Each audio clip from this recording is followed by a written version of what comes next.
आज हम 29 अप्रैल के करंट अफेयर्स पढ़ेंगे। अगर आपको मेरे वीडियोज अच्छे लग रहे हैं तो प्लीज़ मेरे चैनल को सब्सक्राइब कीजिए। पहला क्वेश्चन है कि हाल ही में कोविड-19 के लिए प्लाज्मा थेरेपी शुरू करने वाला पहला सरकारी अस्पताल कौन बना है। ऑप्शंस दे रखे हैं KGMU, राजीव गांधी, SMS जयपुर, इनमें से कोई नहीं। तो इसका जो आंसर है वो होगा KGMU, king George medical university Lucknow. इसकी फुल फॉर्म है king George medical university of Lucknow. UP की कैपिटल है लखनऊ। यूपी के जो CM है उनका नाम है योगी आदित्यनाथ और उनके जो गवर्नर है उनका नाम है आनंदीबेन पटेल। जो प्लाज्मा थेरेपी वो क्या है, अभी जो कोविड-19 चल रहा है उसमें जो पेशेंट ठीक हो चुके हैं तो उनका जो प्लाज्मा है उनका जो प्लाज्मा अभी जो पॉजिटिव हैं, जो बहुत ज़्यादा सीरियस चल रहे हैं, उनको दिया जाएगा, जिससे क्या है उनकी जो रोग प्रतिरोधक क्षमता है वो बढ़ जाएगी और वो ठीक हो सकते हैं। यही होती है प्लाज्मा थेरेपी। जो कोविड-19 से ठीक हो चुके हैं उन मरीज का प्लाज्मा अभी जो पॉजिटिव चल रहे हैं उन मरीज के अंदर डाला जाएगा। नेक्स्ट क्वेश्चन है कि हाल ही में PCB ने किस क्रिकेटर पर भ्रष्टाचार के आरोप के चलते प्रतिबंध लगाया है। पाकिस्तान क्रिकेट बोर्ड ने अभी हाल ही में एक क्रिकेटर पे प्रतिबंध लगाया है। तो ऑप्शंस दे रखे हैं बाबर आजम, सरफराज अहमद, उमर अकमल, इनमें से कोई नहीं। इसका जो आंसर है वो होगा उमर अकमल पर अभी प्रतिबंध लगाया है। सारे फॉर्मेट्स पे प्रतिबंध लगा लिया PCB ने, पाकिस्तान क्रिकेट बोर्ड ने। ये हैं उमर अकमल, ये पाकिस्तान क्रिकेट के बल्लेबाज हैं। नेक्स्ट क्वेश्चन दे रखा है कि हाल ही में किस एथलीट पर डोप टेस्ट में फेल होने पर लगा 4 साल का प्रतिबंध। अभी एक एथलीट है जिन पे 4 साल का प्रतिबंध लग गया, वो डोपिंग टेस्ट में फेल हो गई। ऑप्शन दे रखे मोनिका चौधरी, हिमा दास, झुमा खातून, इनमें से कोई नहीं। तो इसका जो आंसर है वो होगा झुमा खातून पे अभी 4 साल का बैन लग गया है, क्योंकि अभी इनको डोपिंग टेस्ट में फेल हो गई है। तो एक NDTL, national doping test lab, पहले उन्होंने चेक किया जिसका हेडक्वार्टर नई दिल्ली में है, तो उन्होंने वो भी उसमें भी ये पॉजिटिव आई थी। फिर वाडा ने इनका टेस्ट किया था, वर्ल्ड एंटी डोपिंग एजेंसी, जिस तो भी ये पॉजिटिव आई थी, इसीलिए इन पे ये 4 साल का प्रतिबंध लगा है। ये है झुमा खातून, एथलीट है ये। अब अपन पढ़ लेते हैं NDTL के बारे में। NDTL national doping testing lab, जिसका मुख्यालय नई दिल्ली में है और अभी इसके जो CEO उनका नाम है श्री राधे श्याम। कौन है? श्री राधे श्याम। नेक्स्ट पढ़ते हैं वाडा के बारे में।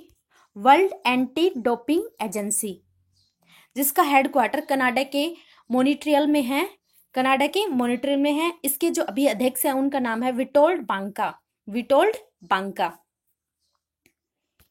नेक्स्ट क्वेश्चन है कि हाल ही में किस संस्था ने कम लागत वाला वेंटिलेटर रूहदार तैयार किया है। अभी एक IIT ने एक वेंटिलेटर बनाया है जिसकी लागत बहुत कम है, उसका नाम है रूहदार। तो वो कौन सी IIT ने बनाया है? आपको ऑप्शंस दे रखे हैं IIT Bombay, IIT Roorkee, IIT Kanpur, इनमें से कोई नहीं। तो इसका जो आंसर है वो हो जाएगा IIT बॉम्बे ने NIT जम्मू कश्मीर के साथ मिलकर ये वेंटिलेटर बनाया है। एक IUST, Islamic university of science and technology, इन तीनों ने मिलकर, एक तो IIT बॉम्बे, एक NIT श्रीनगर, एक IUSIT, इन तीनों ने मिलकर ही ये वेंटिलेटर तैयार किया है। ये है IIT Bombay, Indian institute of technology, जिसकी स्थापना 1958 में की गई थी और अभी इसके जो हेड है उनका नाम है दिलीप सिघवी। कौन है? दिलीप सिघवी। नेक्स्ट क्वेश्चन है कि हाल ही में किसने लेह और नई दिल्ली में हाइड्रोजन कार और बस लाने के लिए परियोजना का शुभारंभ किया है। मतलब अभी लेह और नई दिल्ली में हाइड्रोजन कार और बस चलेंगी, तो ये परियोजना कौन लेके आ गया? ऑप्शंस देखें NTPC, CSIR, ARCI, इनमें से कोई नहीं। तो ये जो परियोजना शुरू की है वो है NTPC ने की है, नेशनल थर्मल पावर कॉरपोरेशन ने। NTPC की स्थापना 1975 में की गई थी और इसका जो हेडक्वार्टर है वो है नई दिल्ली में। अभी इसके जो हेड और MD हैं उनका नाम है गुरदीप सिंह। कौन है? गुरदीप सिंह। नेक्स्ट क्वेश्चन है, हाल ही में किसने सीएस केंद्रों को आधार अपडेटेशन सुविधा प्रदान करने की अनुमति दी है? कौन से सीएस केंद्रों को? कॉमन सर्विस सेंटर, या हिंदी में इसको बोलते हैं सहज जन सेवा केंद्र। तो इनको आधार अपडेशन की सुविधा किसने दी है? यूआईडीआई ने। किसने दी है? यूआईडीएआई।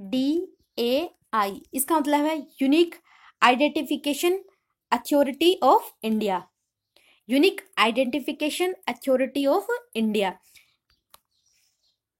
अब ये सीएस क्या है? Common service centre. जैसे अपन मान लो अपना आधार कार्ड बनवाते हैं या अपना पहचान पत्र बनवाते हैं या कोई भी जैसे कि अपना राशन कार्ड बनवाते हैं, तो ये जो चीजें बनती हैं वो इस सेंटर पे बनती है, सीएससी जन सेवा केंद्र पे बनती है। ये हर गांव के आसपास के इलाके में होती हैं। ये कौन से मंत्रालय के अंदर आती हैं? इलेक्ट्रॉनिक्स एंड सूचना प्रौद्योगिकी मंत्रालय के अंतर्गत आती है। Ministry of electronic and information technology of government, वो ये ओपन करवाती हैं।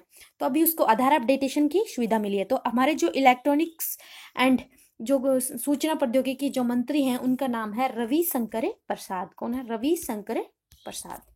Common service centre. Common service centre के जो मुख्यालय है वो है नई दिल्ली में है, और इसकी जो स्थापना है वो 2009 में की गई थी। और इसके जो सीईओ हैं उनका नाम है दिनेश त्यागी। सीएससी के जो सीईओ हैं उनका नाम है दिनेश त्यागी। इसकी स्थापना 2009 में नई दिल्ली में की गई थी। और ये कौन सी मिनिस्ट्री के अंदर में काम करता है? Ministry of electronics and information technology, जिसके जो मिनिस्टर हैं उनका नाम है रविशंकर प्रसाद।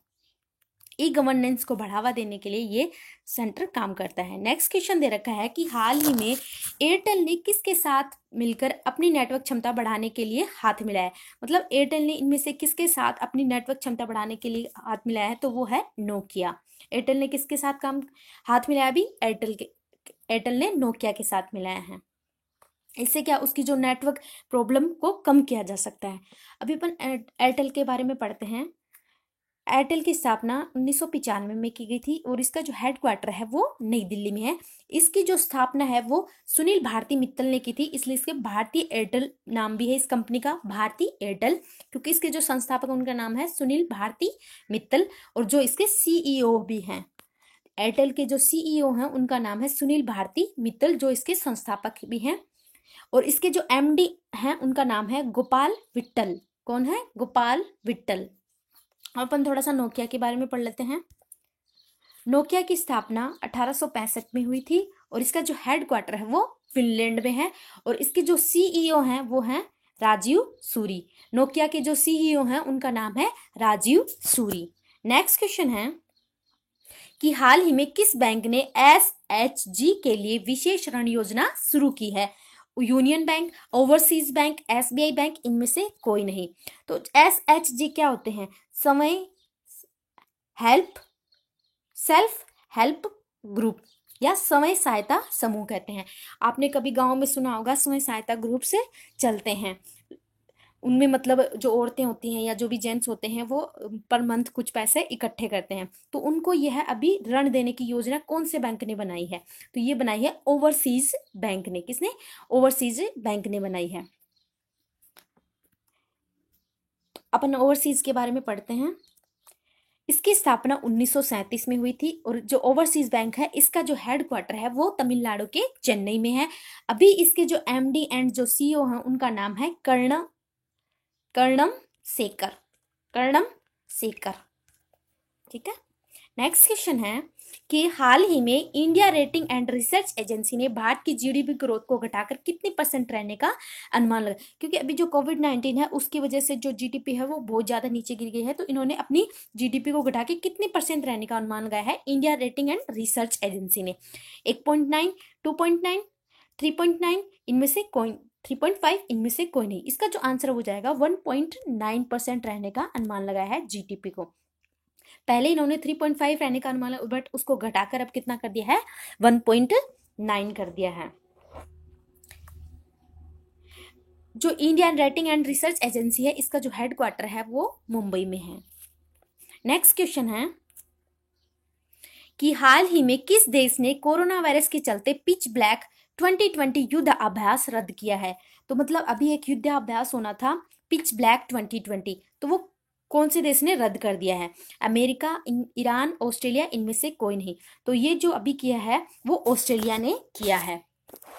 अभी भारत और ऑस्ट्रेलिया के बीच में पिच ब्लैक 2020 वायुसेना अभ्यास होना था। किसके बीच में? भारत और ऑस्ट्रेलिया के बीच में।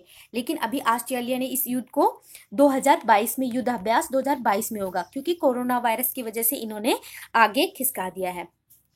अभी जो ऑस्ट्रेलिया है इसकी जो कैपिटल है वो है कैनबरा, और यहाँ के जो पीएम है उनका नाम है स्कॉट जॉन मॉरिसन, और यहाँ की जो करेंसी है वो है ऑस्ट्रेलियन डॉलर।